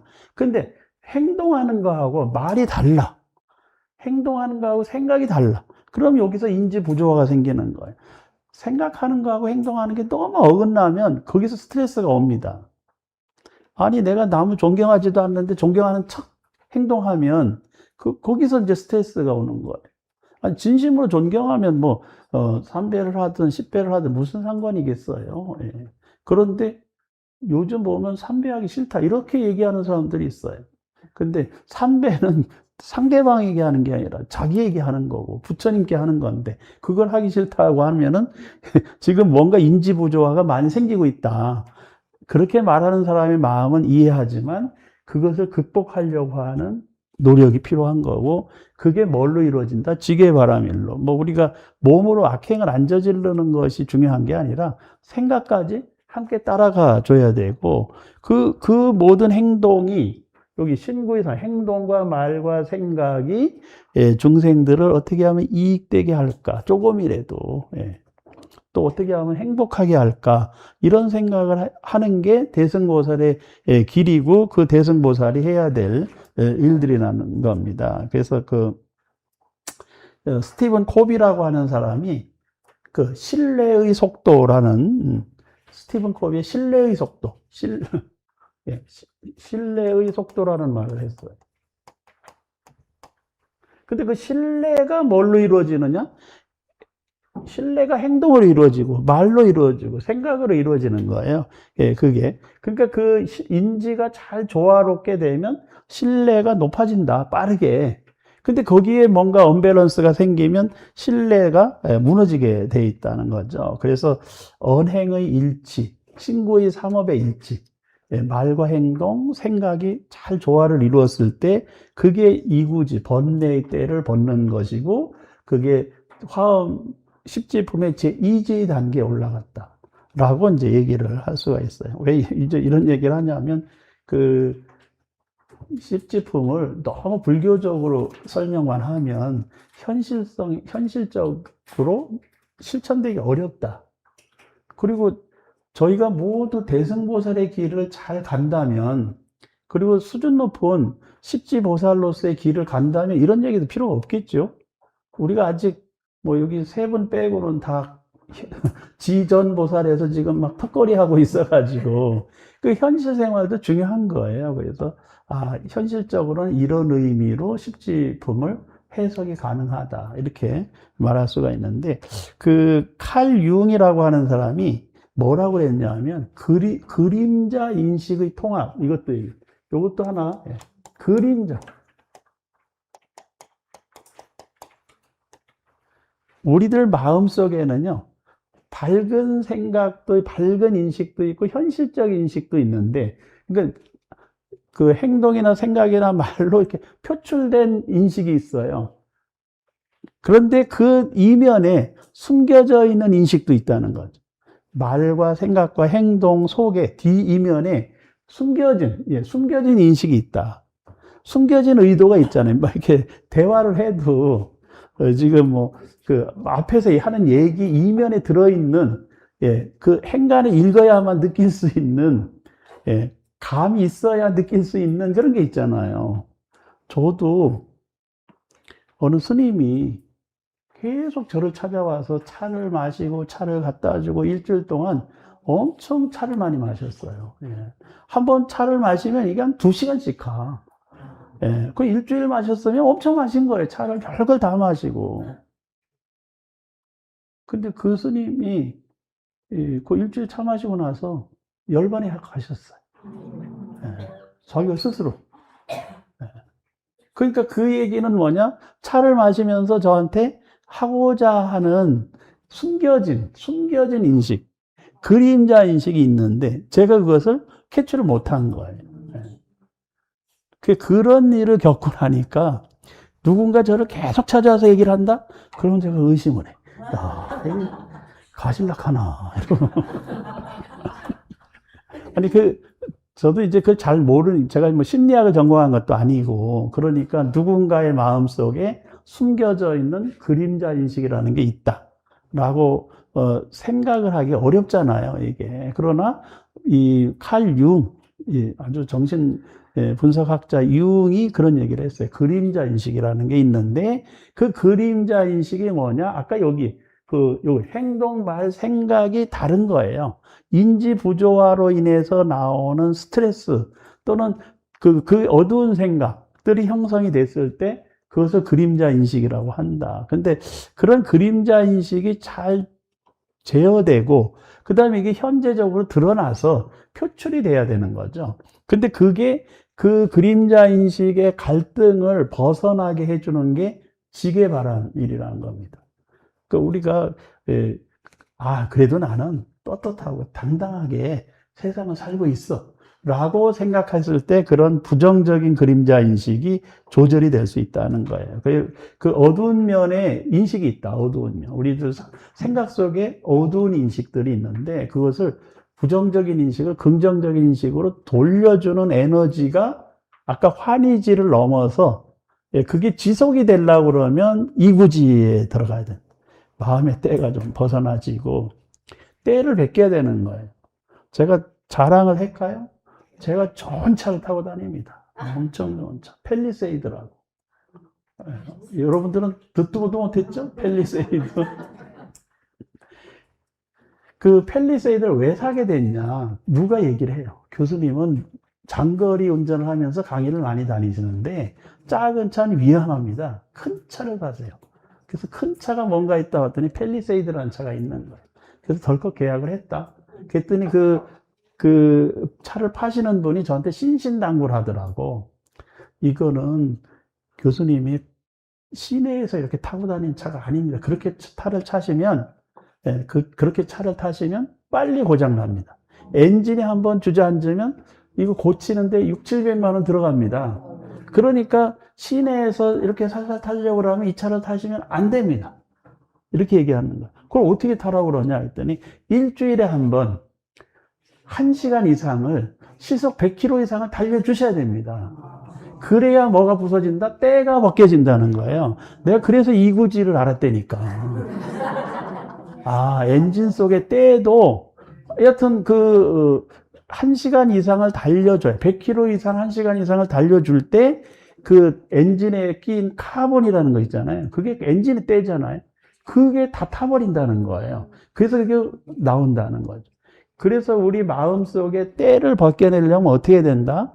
어쨌든 팰리세이드 타고 1시간 이상 달리든지 그 스트레스 해소는 될 수 있어요. 예, 그런데 사실은 우리가 바로 신구이 삼업의 인지 부조화 또 칼융이 얘기했던 그림자 인식 이런 것을 벗겨내는데 아주 중요한 원동력 그게 뭐냐면 신구이 삼업이 계행에 맞게 살아가느냐 이게 굉장히 중요하다. 예, 그게 이구지 마음속의 때를 벗겨내는 출발점이 뭐다? 도덕적으로 남 손가락질 안 받고 잘 살아가는 것이다. 그런 얘기입니다. 그러니까 대승보살도 아직 마음속에 때가 좀 있을 수 있어요. 그 대승보살의 마음속에 때가 뭐냐? 내가 더 많은 중생을 제도해야 될 텐데. 이 욕심이잖아요. 그것도 때가 될 수 있어요. 좋은 일을 더 많이 하려고. 무리하게 할 수 있잖아요. 그것도 때가 될 수 있다. 나쁜 일 또는 부정적인 일도 마음의 때가 될 수 있지만 어떤 경우에는 너무 지나치게 공덕을 많이 짓고 그래가지고 우리 증관사에도 그런 분들이 많으시잖아요. 나 이런 교육관 나 혼자 짓게 이런 분들이 자꾸 나오죠. 그것도 때가 된다. 제 말 너무 제가 지금 유머를 너무 고차원적으로 하니까 잘 못 알아들으시는. 그래서 공덕을 짓는데도 욕심을 부려서 나만 짓겠다. 저기 왜 범종불사를 많이 하잖아요. 그러면 이제 그 스님들한테 와서 또 이렇게 얘기한다. 스님, 그 종 만드는데 얼마 들어요? 한 4, 5천만 원 들어갑니다. 이러면. 그거 제가 혼자 할게요. 그럼 종에다가 제 이름만 새겨주시는 거죠? 예, 안 된다니까, 이러면. 종에 수많은 사람의 공덕이 모여서 거기 이름이 새겨지잖아요. 그러니까 그렇게 만들어져야지. 거기에 나 혼자만 이름 새기겠다. 그것은 욕심이라는 거예요. 그러니까 설사 돈 낼 사람이 없어서 나 혼자 범종불사에 동참하게 됐다 해도 스님한테 뭐라고 해야 됩니까? 스님, 주변에 공덕 짓는 사람 이름 다 새겨주세요. 이게 올바른 거지. 그게 대승보살의 길인데, 내가 큰일 하겠다고 그냥 혼자 뭘 하겠다. 그러면 안 됩니다. 여러분들이 뭐 돈이 많으신 건 제가 이해를 하는데, 예, 지나치게 혼자 공덕 짓겠다. 이것은 조금 내려놓고 가셔야 된다는 겁니다. 그래서, 사실 우리들 마음속에 그 부정적이고 어두운 면이 자리 잡고 있어요. 누구나. 슬프고 힘들고 고달프고. 저희 집에 관세음보살님도 한번 스위치만 누르면 똑같은 얘기를 3시간 반복합니다. 책으로 쓰면 7권이 나온대. 그게 그림자 인식인 거예요. 그림자 인식. 그걸 내려놓을 수 있어야 되고, 그 슬픈 이야기를요, 좀 희곡으로도 만들고, 좀 좋은 에피소드도 만들고, 이렇게 해야 되지. 왜 똑같은 얘기를 계속 반복하시냐고. 그건 이미 이 부정적인 인식이 bek혀 있는 거예요. 제가 어느 분을 보니까 스님한테 와서 눈물을 뚝뚝 흘리는데 그 인간들 보기 싫은데 자꾸 찾아온다고. 예, 십자 들어가는데 그 인간들 보기 싫다고 이혼하고 싶대. 또 그런 분도 있더라고. 예. 그래서 그런데 제가 감동받은 거는 그 얘기를 하는데 제가 옆에 있었는데 그 옆에 앉은 보살님이 얼마나 힘들었겠니. 야, 이해해. 근데 조금만 참아봐. 이혼해봐야 소용없다. 그러면서 너 참 고통스럽겠구나. 이렇게 옆에서 공감을 해주는 보살님이 계셨어요. 내가 누군가 있는데 자기 마음을 드러내는 것도 쉽지 않은 일입니다. 자존심도 있고 그렇잖아요. 근데 자기 마음을 드러냈다는 건 소중한 거야. 예, 표출하는 거니까. 그러니까 그냥 전 묵묵히 그냥 모른 척하고 들어주고 있는데 옆에 같은 보살님이 그렇게 막 옆에서 손도 만져줬다가 그러면서 뭐 이렇게 추워주기도 하고 공감도 해주면서 결과적으로 뭐라고 그랬냐면 내일 모레 성지순례 가는데 올 거지? 그러니까 그 슬프고 힘든 마음을 성지순례로 돌려줘 버렸어요. 그래서 내가 저 보살님은 직업이 뭘까 궁금해졌어. 근데 완전히 지금 슬픈 마음을 표현하는 그분에게는 완전한 보살이었어요. 아주 환상의 조합이다. 저분들은 한쪽은 막 마음속에 부정적인 인식을 표출하는데 그게 막 옆에 사람도 안 보이는 거예요, 지금. 너무 슬프니까, 힘들고, 고통스러우니까. 근데 그걸 막 보듬어 주면서 그 말씀을 해주시는 보살을 보고, 저분은 나보다 10배가 낫다. 나는 그냥 외면하고 이러고 있다가. 제가 마지막에 한 말이 있어요, 마지막에. 이제 그분이 너무 힘들어하고 뭐 이렇게 하니까 생각을 돌려줘야 되잖아요. 제가 마지막에 한 말이 있어. 보살님은 자제분들이 다 크셨죠? 근데 한마디 했어. 그랬더니 그냥 바로 표정이 바뀌면서 너무 좋아하시더라고. 자제분들은 다 크셨죠? 이렇게 얘기하니까. 이제 군대 갔다 와서 결혼할 때가 됐대. 그러니까 자기 삶의 새로운 이야기로 전환이 되는 건 이제 저도 한마디 해준 거예요. 거들어 준 겁니다. 마음 바꿔라. 다른 옆에 보지 말고 누구 봐라? 자식 보고. 그 인간한테 자꾸 근데 제가 들어보니까요. 그 인간이 대승보살이더만. 그 인간이 대승보살이야. 저 같으면요 벌써 때려쳤어. 인내심이 그 정도 안 돼. 그래서 이제 이게 마음속에 부정적인 인식이나 또는 잠재화된 그런 어두운 인식 이런 것들을 좀 에너지로 바꾸는데 십지에서 이구지가 굉장히 중요하고 그 이구지, 신구이 삼업을 조화를 이루는데 갖춰야 될 에너지 중에 하나가 바로 오계 내지 계율의 정신을 실천하는 것이다, 삶 속에서. 근데 우리들이 이제 그걸 잘 모르니까 자꾸 그 마음이 휩쓸려서 살잖아요. 저도 마찬가지고 막.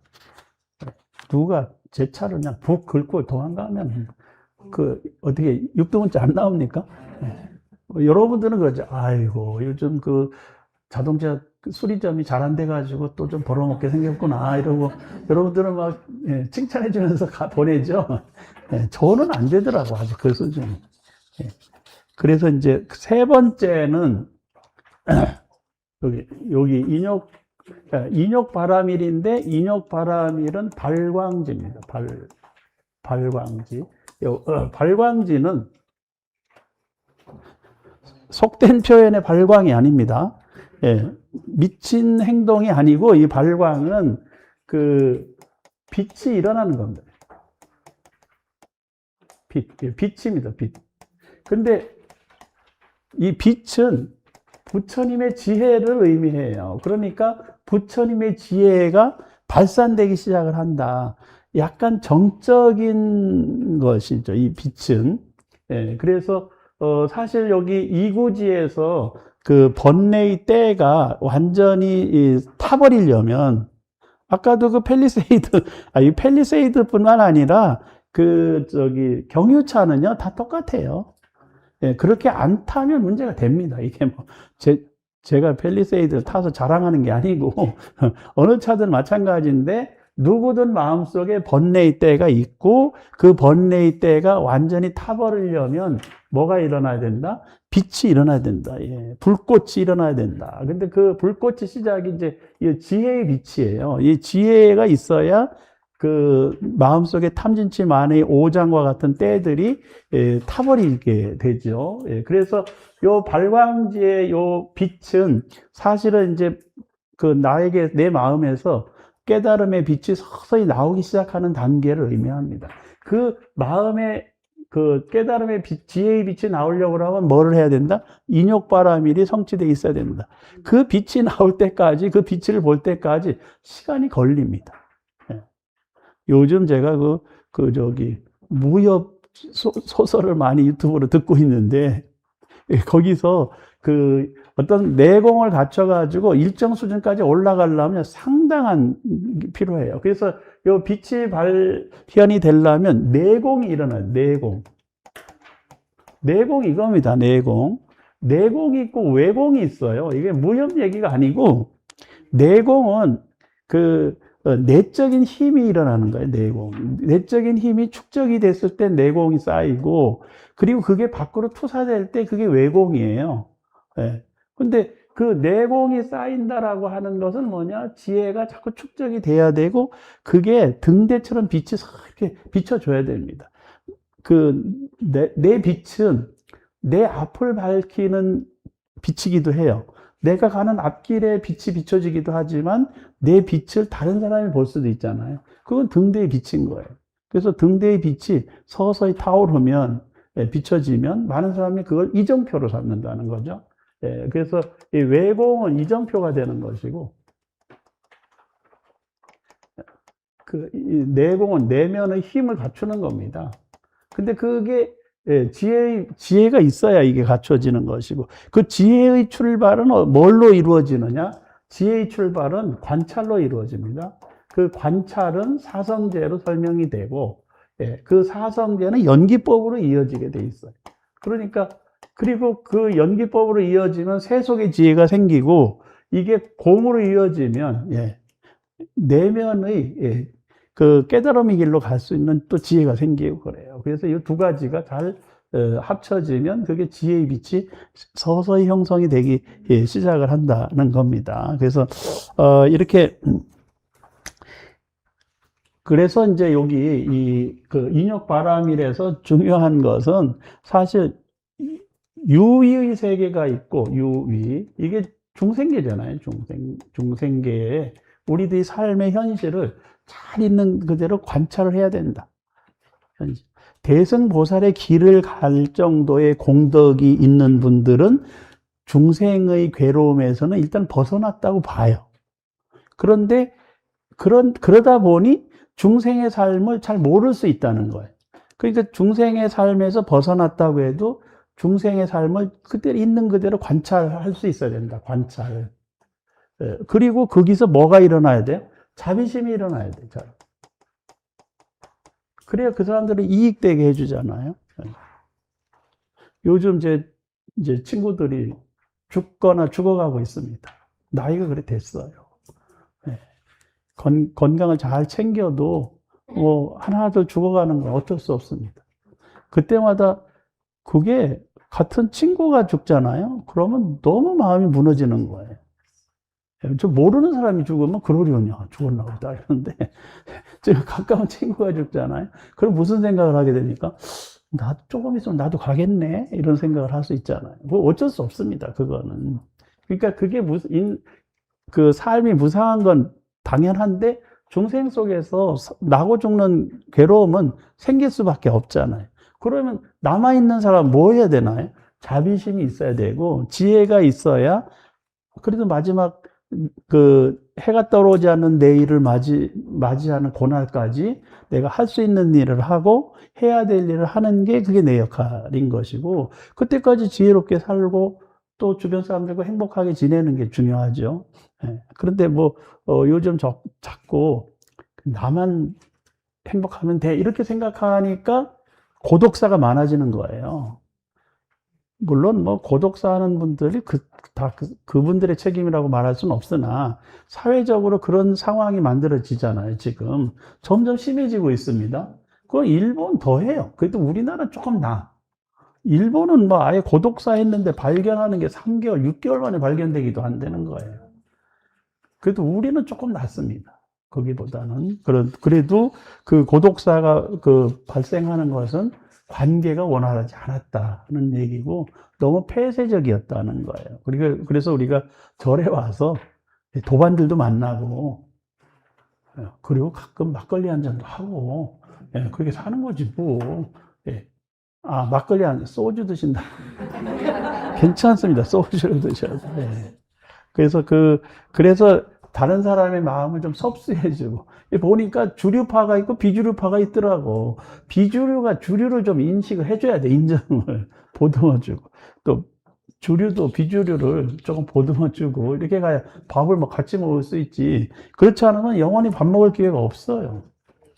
그래서 이제 지혜의 마음이 있을 때 우리가 그거 지금 제가 모순된 얘기를 했는데 그걸 인식하는 걸 뭐라고 그러냐면 메타인지라고 합니다. 메타인지. 메타인지가 어려운 말은 아니에요. 그러나 실천은 어렵습니다. 다양한 생각을 섭수해 주는 게 메타인지예요. 내 생각하고 다른 사람, 반대의 생각도 섭수해 주고 또 같은 생각도 문제가 있으면 지적도 해주고 이게 메타인지지 그냥 전부 all or nothing 모든 것이 전체 아니면 전부 아닌 것으로 생각하는 것은 흑백 논리에 빠져 있으면 메타인지가 형성될 수 없어요. 이건 사실 메타인지는 어렸을 때부터 훈련이 돼야 되는데 우리는 OX로 살잖아요. 시험도 OX 문제. 맞는 거 아니면 틀린 거. 아니, 세모도 있는데 왜 세모는 시험에 안 나오냐고. 그러면, X는 1점, 세모는 2점, O는 3점. 이렇게 점수를 줘야 되잖아요. OX로 그냥 점수를 줘버려. 이게 문제인 거예요. 그래서 인생은 OX로 판단할 수 없는 게 너무 많다. 우리도 선업, 악업. 악업은 X, 선업은 O라고 하면 그 중간에 무기업이 있잖아요. O도 아니고 X도 아닌 무기업이 있다. 그것을 잘 수용해서 이해를 해주고 인식시켜주고 X라고 생각하는 사람의 마음, O라고 생각하는 사람의 마음을 다 섭수해주는 걸 뭐라고 한다? 메타인지. 이 서양 사람들이 좀 어렵게 만들었는데 우리로 얘기하면 이거 섭수라는 거예요. 섭수. 섭수. 생각이 다른 걸 섭수해 줄 수 있을 때 메타인지가 생긴다라는 겁니다. 그래서 그 메타인지가 생겼을 때 여기 이제 빅터 프랭클이라는 사람이 이걸 메타인지 또는 이걸 뭐라고 그랬냐 하면 자극과 반응 사이의 공간 이렇게 얘기했어요. 자극과 반응 사이의 공간. 우리도 누군가 무슨 얘기를 하잖아요. 저한테 욕을 누가 퍼부었다고 누가 또 전해주네. 그러면 그 얘기를 듣고 내가 대응해서 반응해서 뭔가 말하는 사이에 뭐가 있어요? 생각의 공간이 있다는 거예요. 그러니까 요 인욕이 중요한 것은 생각의 공간. 자극과 반응 사이에 생각의 공간이 있는데 누구나 다 있습니다. 그런데 자극이 오자마자 바로 반응하면 우리 반야신경에서 즉설주활 본래 그런 의미는 아닌데 그렇게 많이 써요. 어떻게 너는 즉설주활이냐? 뭐 듣자마자 왜 바로 쏴대냐? 이게 즉설주활. 본래는 그런 말은 아닙니다만은 그렇게 쓰이는 경우가 있어요. 저도 써요. 누군가 콕 찌르면 바로 반응해서 팍 화내면 왜 즉설주활이야? 이렇게 표현하는데 사실은 그 자극이 있을 때 자극이 있고 반응이 있다. 반응. 그 자극과 반응 사이에 생각의 공간이 잠시 존재하는데 이게 넓을수록 좋은 거예요. 이걸 넓혀 가야 돼. 그게 인욕이라는 거예요. 인욕. 그걸 넓히려면 어떻게 된다? 잠시 참고 살펴볼 수 있는 지혜가 필요한 거예요. 그래야 그 잠시 참고 살펴볼 때 지혜의 빛이 확 펼쳐진다. 그래서 요 인욕바라밀의 실천을 통해서 공덕이 얻어지면 지혜의 빛이 잘 일어나는 발광지 단계가 제3지인데 그 3지에 올라갔을 때 바로 이 자극과 반응 사이에 생각의 공간이 넓어진다. 그러니까 여여해지는 거예요. 내가 어떤 생각을 일으켜도 이게 그 반응으로 나올 때 걸러지잖아요, 이게. 그래서 생각이 일어난다라는 걸 우리 대승보살의 길을 가는 잘 배운 고귀한 부처님이 제자들은 어떻게 한다? 본다는 거죠, 자기. 아, 내가 자극을 받았다. 지금 화가 일어나네? 근데 그 화가 일어나는 걸 잘 견디면 이게 사라지네? 내가 화가 왜 일어날까? 지금 흥분했는데 흥분 호르몬이 분비가 된 거야. 분노 호르몬이 분비가 돼서 내가 지금 화가 일어나고 있다. 라고 생각을 하면 조금 참잖아요. 그러면 그 반응이 약해집니다. 그거에 대해서. 근데 그렇지 않으면 어떻게 돼? 얘기 듣자마자 막 눈물을 펑펑 흘리고 막 그런 경우들이 있다.